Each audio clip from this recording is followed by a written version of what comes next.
So hey guys, welcome back to my channel. It's me Soham Wankar from triple IT Jabalpur. And आज की जो video guys मैं आपको NIT Jamshedpur के फिजिकल रिपोर्टिंग कर रहा हूँ। सो जल्द से गाइस हम वीडियो शुरू करते हैं। सो यहाँ पे अगर आप देखोगे, इसे हमारी ऑफिशियल वेबसाइट है जो सर 2026 की। सो इसी के थ्रू मैं आपको सारा फिजिकल रिपोर्टिंग प्रोसेस आपको समझा रहा हूँ। ठीक है, सो यहाँ पे अगर आप देखो गाइस एनआईटी जमशेदपुर पे, तो यहाँ पे professor Mrityunjay Kumar Sinha and doctor Ashok Kumar Mandal sir जो हमारे कॉन्टैक्ट पर्सन है फॉर एडमिशन। तो आप जो उनको कॉन्टैक्ट कर सकते हो आइदर थ्रू ईमेल या फिर कॉन्टैक्ट नंबर के थ्रू, अगर आपके कुछ जेन्युइन डाउट्स या क्वेरीज रहे तो। ठीक है, फिर आगे आपकी कॉलेज की कुछ इन्फॉर्मेशन दे रखी है, चाहे तो आप इसको पढ़ सकते हो।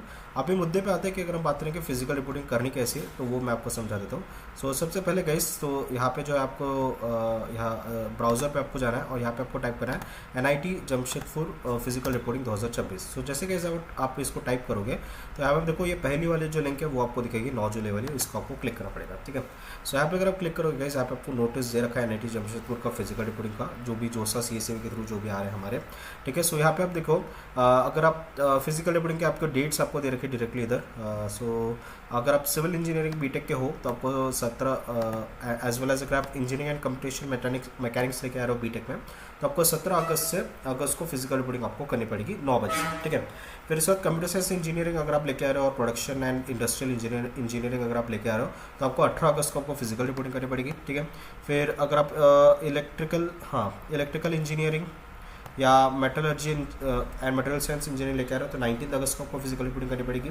फिर अगर आप ईसी या फिर मैकेनिकल लेके आ रहे हो तो 20 अगस्त को आपको फिजिकल रिपोर्टिंग करनी पड़ेगी। ठीक है, सो प्लीज़ गाइज ये जो भी डेट्स आपको बता रखे हैं, प्लीज़ इस डेट्स पे जो अधेर करें। ठीक है, क्योंकि अगर आप इस डेट्स पे फॉलो नहीं करोगे तो आपकी एडमिशन कैंसिल भी कर दी जा सकती है। ठीक है, प्रॉपर आपके जो भी डॉक्यूमेंट्स है ओरिजिनल वो आपको लाने पड़ेंगे eight the time of physical reporting. ठीक है, सो प्लीज़ इस चीज़ का आप ध्यान रखें। तो आपको वेन्यू भी आपको दे रखा है। ठीक है, सो जैसे आप कॉलेज में जाओगे तो आपको जो है DJLHC that is diamond jubilee lecture hall complex में आपको रिपोर्ट करना पड़ेगा। ठीक है, all students are required to report their respective hostels first. ठीक है, keep the luggage at the allotted rooms and then proceed for physical reporting. ठीक है, कहने का तात्पर्य आप हॉस्टल के गेट पे, फिर वहाँ से आप जा सकते हो हॉस्टल के रूम पे, हॉस्टल के रूम के बाद आप जो है फिजिकल रिपोर्टिंग पे आ सकते हो सामान वगैरह रख के।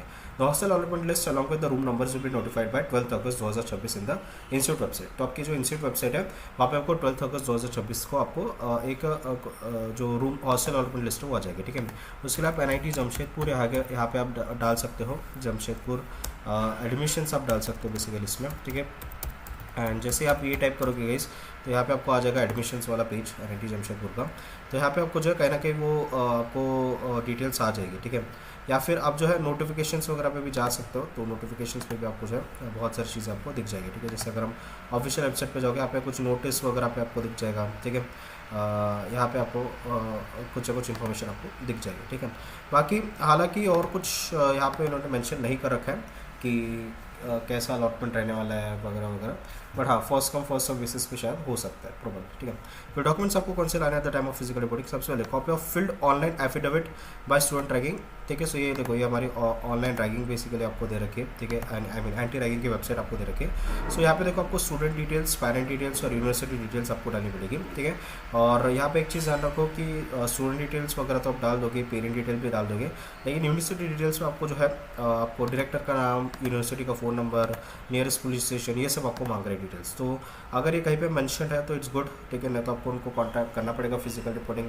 के वक्त, या फिर अगर आपके पास कोई नंबर वगैरह है जो आपको ऑलरेडी बताया यहाँ पे। ठीक है, हेल्प सेंटर वगैरह का नंबर जो है हमारा, ठीक है, आप हेल्पलाइन नंबर पे भी कॉल वगैरह कर सकते हो, इनको पूछ सकते हो कि क्या डिटेल्स है।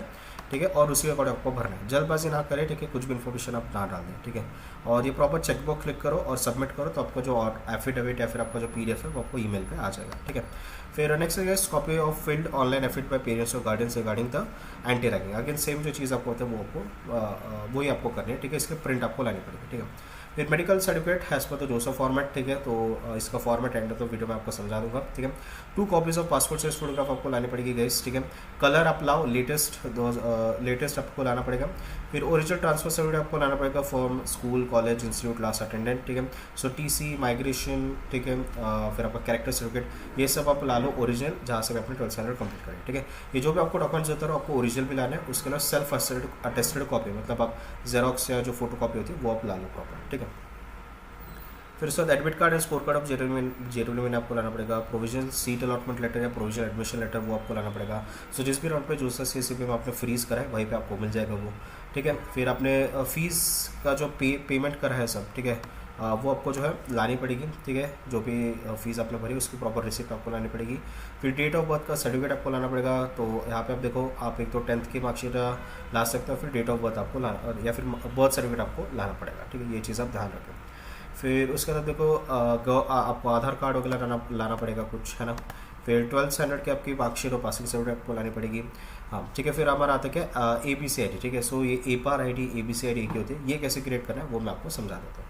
सो गाइस, मैं अभी आपको APAR ID कैसे आपको जनरेट करना है वो मैं आपको बताता हूँ, ठीक है। सो APAR that is academic bank of credit से आपकी ABC ID होती है, जो कि आपको APAR ID आपको क्रिएट करनी पड़ती है। सो ये आपकी बेसिकली एक यूनिक ID होती है, ठीक है, for all your learning records, making progress tracking easy. इसके हमारा APAR ID इंटीग्रेशन होना बहुत ज़्यादा जरूरी है, ठीक है। सो आपकी ऑफिशियल वेबसाइट है APAR ID की, एंड आपको कैसे क्रिएट करना है वो मैं आपको बताता हूँ। सो सिंपली आपको क्या करना है, आपको ब्राउजर में जाकर डिजी लॉकर आपको सर्च करना है, ठीक है। सो जैसे आप डिजी लॉकर सर्च करोगे, आपको सबसे पहले यहाँ पे लॉग इन रजिस्टर करना है और आपकी सारी डिटेल्स भर के आपको यहाँ पे लॉग इन करना है, ठीक है। सो जैसे आप लॉग इन करोगे गाइस, ठीक है। सो अभी मैंने ऑलरेडी लॉग इन कर चुका हूँ, ठीक है। सो मेरी आपको यहाँ पे ID दिख रही होगी। सो यहाँ पे अगर आप देखो, सो सबसे पहले आपको होम की बटन दिख रही है, इशू डॉक्यूमेंट्स और सर्च डॉक्यूमेंट्स में, ठीक है। सो आप क्या करो, सिंपली सर्च डॉक्यूमेंट्स में आप जाओ, ठीक है। सर्च डॉक्यूमेंट्स में आपको सिंपली डालना है APAAR। सो रुक जाओ, APAAR।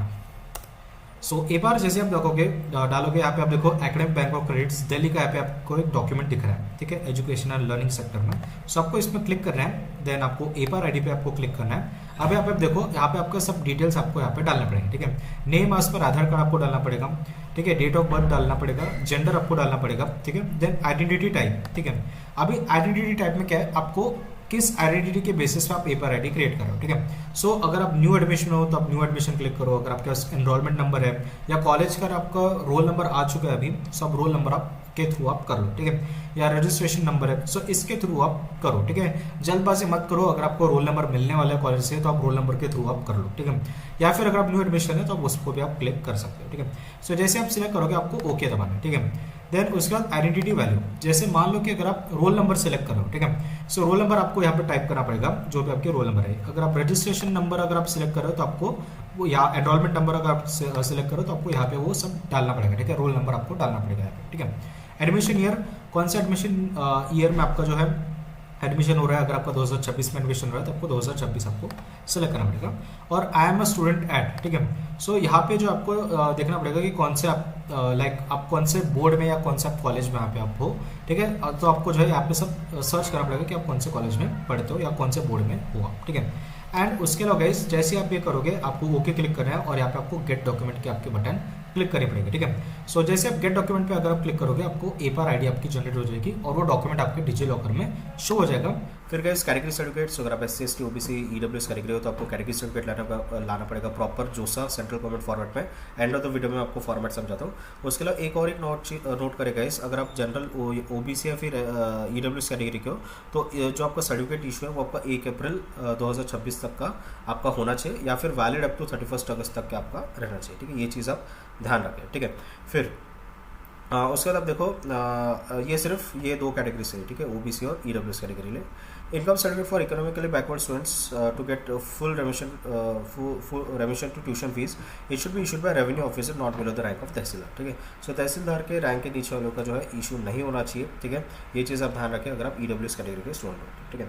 फिर अगर आप PWD हो तो आपको UDID सर्टिफिकेट वगैरह आपको लाना पड़ेगा, ठीक है। एंड उसके एक टेस्ट भी होगी आपकी, ठीक है। क्या ये सारे आपके डॉक्यूमेंट्स दे रखे हैं, ठीक है। सो ये डॉक्यूमेंट्स आप ओरिजिनल में लाओ और आप इसके अलावा गाइस आप इसकी फोटो कॉपीज जेरॉक्स कॉपीज आप ला लो, ठीक है। प्रॉपर आपको लानी पड़ेगी, ठीक है। सो गाइस, यही है रिपोर्टिंग की प्रोसेस। आपको जो ये डेट्स दे रखी है, डेट्स पर आप फिजिकल रिपोर्टिंग पे आओ, ये सारे डॉक्यूमेंट्स लेके आओ, ओरिजिनल एज वेल एज ये फोटो कॉपी, ठीक है। अभी यहाँ पे कहीं भी फी पेमेंट का, ऑनलाइन रिपोर्टिंग का ऐसा कुछ भी सिनारियो मुझे नहीं दिखा है, ठीक है।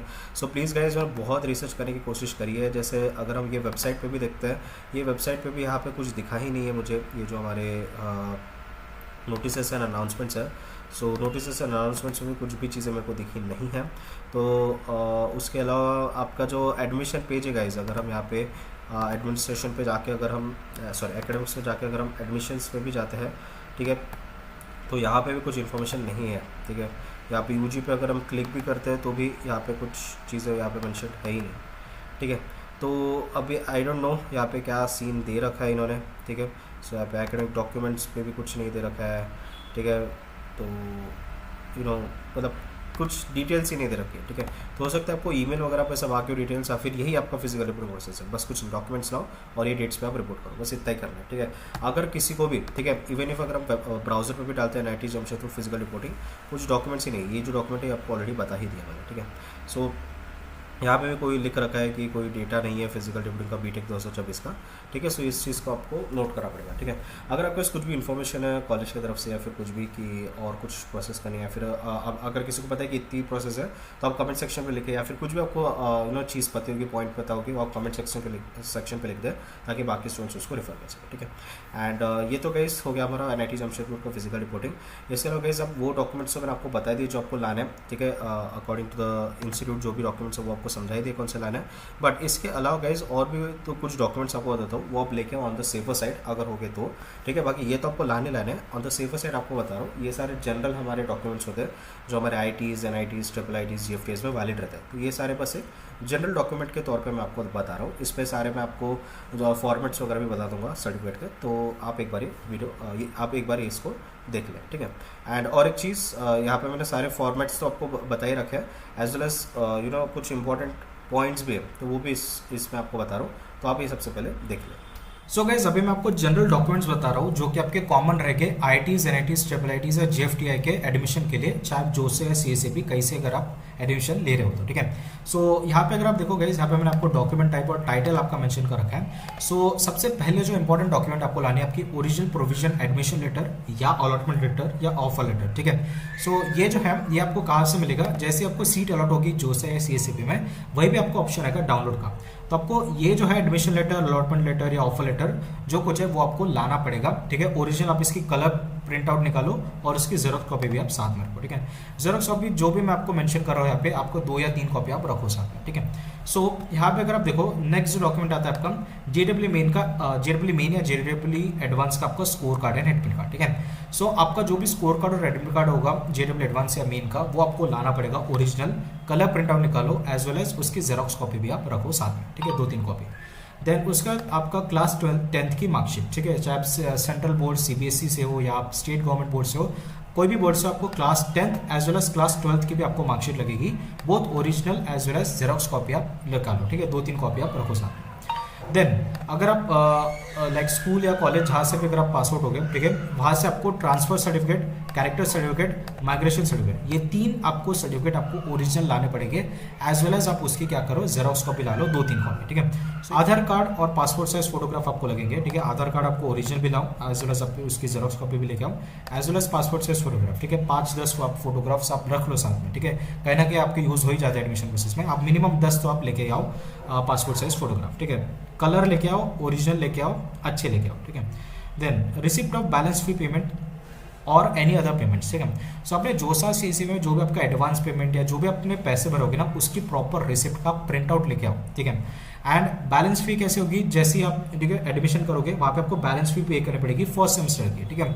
सो वो जो भी आप पेमेंट कर रहे हो उसका भी प्रॉपर आप जो है रिसिप्ट रखो साथ में, वो भी आपको ओरिजिनल और जेरोक्स कॉपी आप लेके आओ, 2-3 कॉपी, ठीक है।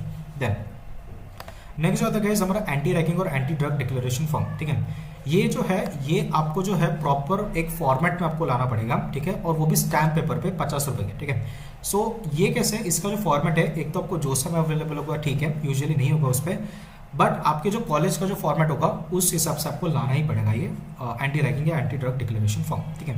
सो ये होता क्या है एंटी रैगिंग एफिडेविट फॉर्म, ये बेसिकली आपको जैसे एक डिक्लेरेशन लेते हैं कि आप रैगिंग या ड्रग नहीं करोगे, ठीक है। सो आपको क्या करना पड़ेगा, आप सिंपली कैसे लाना है आपको, ठीक है, आप क्या करो फॉर्मेट ले लो आपके, ठीक है, कॉलेज के वेबसाइट से, वो फॉर्मेट आप क्या करो, वो फॉर्मेट आप लेके जाओ किसके तरफ, नोटरी वाले के पास, ठीक है, जो एडवोकेट होते हैं, ठीक है, उनके पास लेके जाओ, वो नोटरी वाले होते हैं, वो नोटरी वाले क्या करते हैं, स्टैम्प पेपर पे आपको 50 रुपए के स्टैम्प पेपर पे आपको ये एफिडेविट बना के दे देंगे, ठीक है। ध्यान रखिए स्टूडेंट का भी लाना है और पेरेंट का भी आपको लाना है, ठीक है। अगर आपका कॉलेज बोल रहा है कि सिर्फ स्टूडेंट का चाहिए तो आप सिर्फ स्टूडेंट का लाओ, अगर वो दोनों मांग रहा है तो आपको दोनों लाने पड़ेंगे, एज पर कॉलेज ये वैरी करता है, बट यूजुअली आपके दोनों लाने पड़ते हैं, ठीक है। कुछ कॉलेज मांगते भी नहीं है, अगर आपके डॉक्यूमेंट लिस्ट में मेंशन नहीं है तो ये लाने की जरूरत नहीं है, ठीक है, बट यूजुअली मोस्ट कॉलेज आपके ये प्रेफर करते हैं मांगने के लिए, ठीक है। फिर anti drug declaration form, usually भी एक ऑनलाइन वेबसाइट होती है एंटी ड्रग डिक्लेरेशन की, वो भी आपको फर्दर वीडियो में बताऊंगा, या फिर अगर इसका कुछ फॉर्मेट है स्पेसिफिक आपका जोसा या फिर आपके कॉलेज के वेबसाइट पे आपको वो लाना पड़ेगा, ठीक है। देन उसके अलावा गाइस नेक्स्ट जो आपका मेडिकल सर्टिफिकेट, ठीक है, ध्यान रखें मेडिकल सर्टिफिकेट आपको लाना पड़ेगा एज पर जोसा फॉर्मेट ओनली, ठीक है। इसका फॉर्मेट मैं आपको बताता हूँ। सो ये प्रॉपर आपका जो है मेडिकल प्रैक्टिशनर या आप बोल सकते हो डॉक्टर से आपको प्रॉपर इशू करवा के लाना पड़ेगा, ठीक है।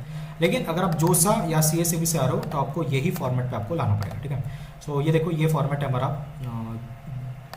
मेडिकल सर्टिफिकेट का। सो यहाँ पे आप देखो ये मेडिकल सर्टिफिकेट का फॉर्मेट है। प्रॉपर इसकी कलर प्रिंट निकालो, ठीक है, और आपके डॉक्टर से इसको साइन करा के ला लो, ठीक है। प्रॉपर यहाँ पे आपके डिटेल्स होने चाहिए, हाइट, वेट, कुछ बीमारी वगैरह क्या वो सब यहाँ पे आप मेंशन करो, ठीक है। एंड जो ऑनेस्ट है वही आप लिखो, ठीक है। सो इसकी ओरिजिनल और जेरॉक्स कॉपी भी आप ला लेना।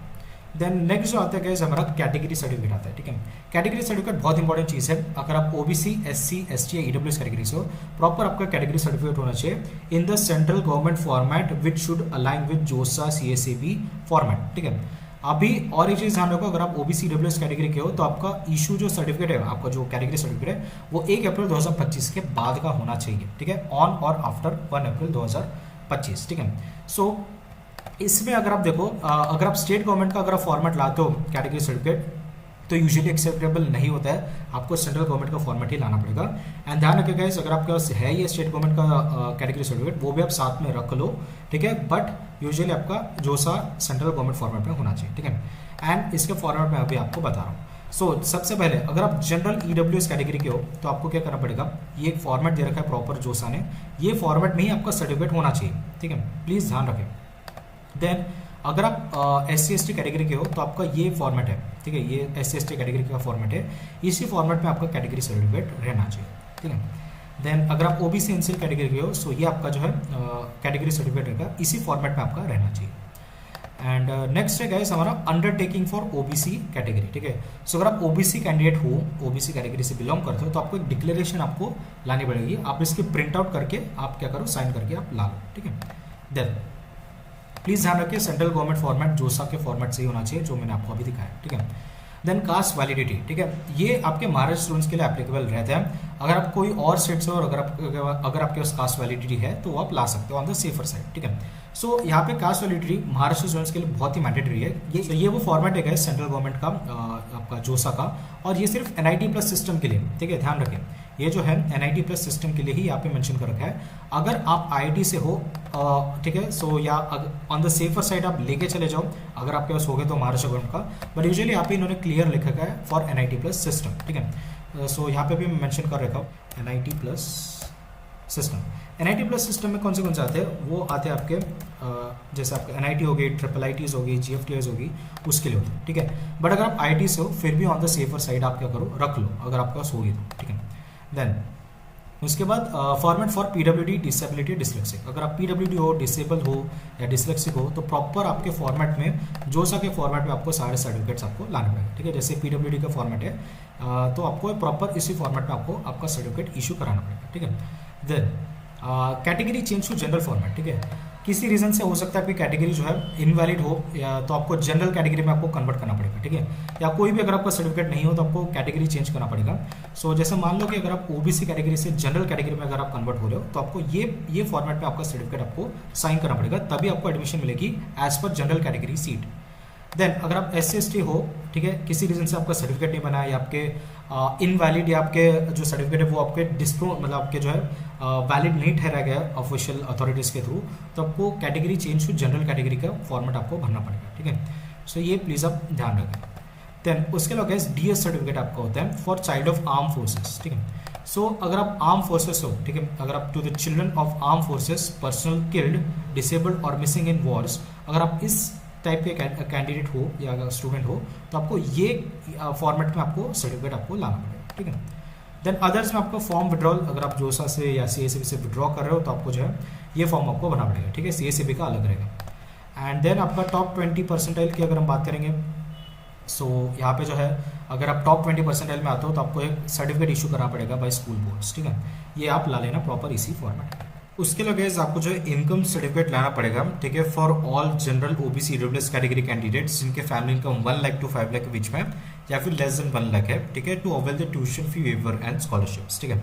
सो अभी क्या है कि आपको पता है कि ट्यूशन फी वेवर रहती है और स्कॉलरशिप्स रहती है, ठीक है, इन सर्टन क्राइटेरियाज पे, इनकम क्राइटेरियाज पे, तो आपको एक प्रॉपर जो है आपको इनकम सर्टिफिकेट लाना पड़ेगा करंट फाइनेंशियल ईयर का, प्लीज ध्यान रखिए करंट फाइनेंशियल ईयर का आपको लाना पड़ेगा, ठीक है। एंड यहाँ पे फैमिली मेंशन्ड है, ठीक है, please note take care of that. So इसका आपको original as well as xerox photocopy भी लानी है, ठीक है। एंड इसके अलावा मैंने यहाँ पे भी आपको बताया था, सो या जैसे आप इस पर क्लिक करोगे यहाँ पे आप देखो income and asset certificate to be produce by EWS category students, ठीक है। सो या देन आगे बढ़ते हैं। सो यहाँ पे डेट ऑफ बर्थ सर्टिफिकेट आपको लगेगी, ठीक है, on the safer side of लेके आओ, ठीक है।